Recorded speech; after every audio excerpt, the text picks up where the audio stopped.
السلام علیکم ورحمۃ اللہ وبرکاتہ۔ ناظرین، استقبال ہے فکر و خبر اسٹوڈیو میں۔ میں رضوان احمد ندوی ملکی اور عالمی اہم اور خاص خبروں کے ساتھ۔ تو ناظرین، بڑھتے ہیں خبروں کی تفصیلات کی طرف۔ National highways authority of India کے پروجیکٹ امپلیمنٹیشن یونٹ نے ایکسپریس ویز اور نیشنل ہائی ویز پر ٹول ٹیکس بڑھانے کا فیصلہ کیا ہے۔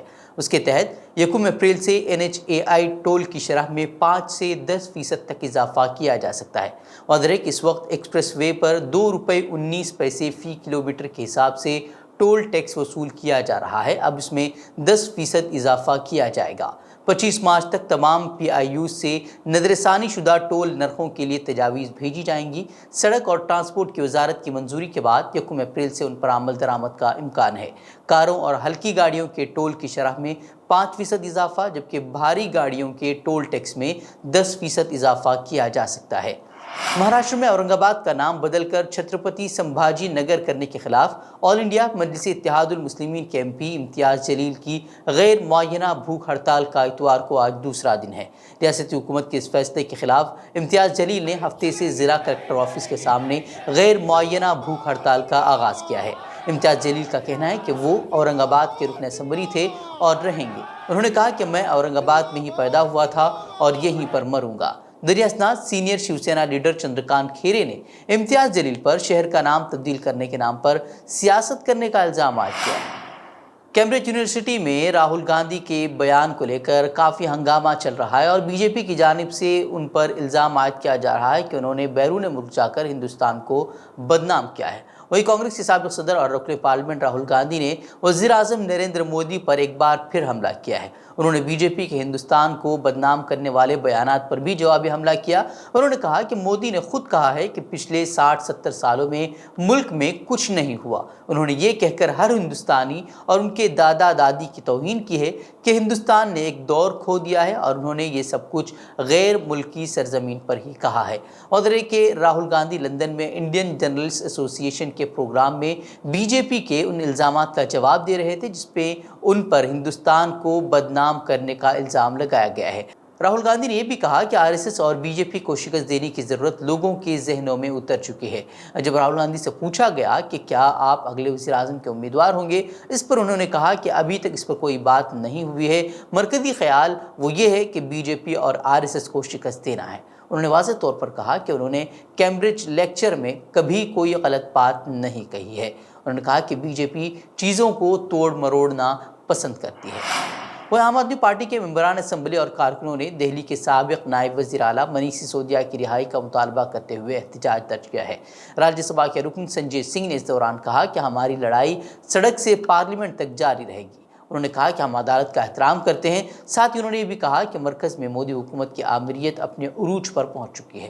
ملک کے دارالحکومت دہلی کے 2 بہترین اہل وزراء کو وزیر اعظم نریندر مودی نے حراست میں رکھا ہے۔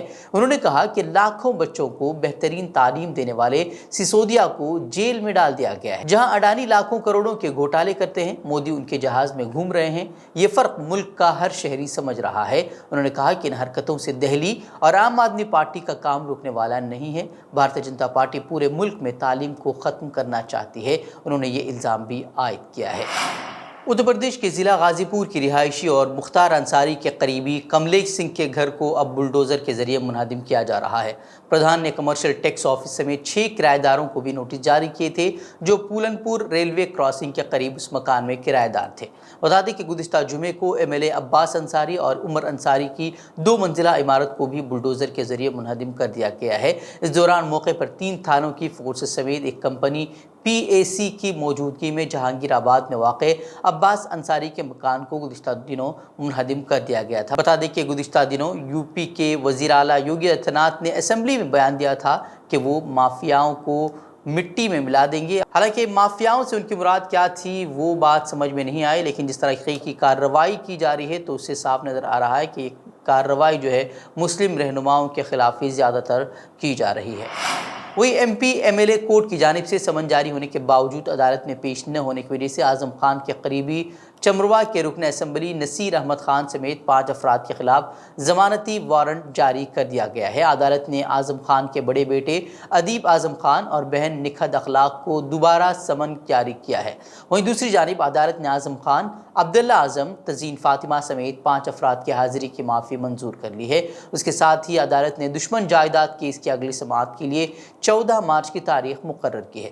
وزیر کہ مولانا محمد علی جوہر یونیورسٹی کے دشمن جائیداد معاملے میں ہفتے کو رامپور کے M P M L A court میں سماعت ہوئی، جس میں عدالت نے مسلسل غیر حاضر رہنے والے 5 افراد کی پیشی ہوئی، لیکن آج بھی نصیر احمد خان سمیت 5 افراد رامپور کے M P M L A court میں پیش نہیں ہو سکے۔ اب M P M L A court نے سماجوادی پارٹی کے رکن اسمبلی نصیر احمد خان سمیت 5 افراد کے خلاف ضمانتی وارنٹ جاری کیا ہے۔ گجرات حکومت کی طرف سے اڈانی پاور سے خریدی گئی بجلی کی اوسط قیمت میں 2021 اور 2022 کے درمیان 102% اضافہ ہوا ہے۔ عام آدمی پارٹی کے M L A Hemant Ahir کے ذریعے اٹھائے گئے سوال کے جواب میں ریاستی وزیر توانائی نے ایوان کو بتایا کہ اڈانی پاور سے خریدی گئی بجلی کی اوسط قیمت 2022 میں 3 روپے 58 پیسے فی یونٹ سے 102% بڑھ کر 7 روپے 24 پیسے فی یونٹ ہو گئی ہے۔ اور حیرانی کی بات یہ ہے کہ ریاستی حکومت نے 2021 کے مقابلے 2022 میں اڈانی پاور سے 7.5% زیادہ بجلی خریدی ہے۔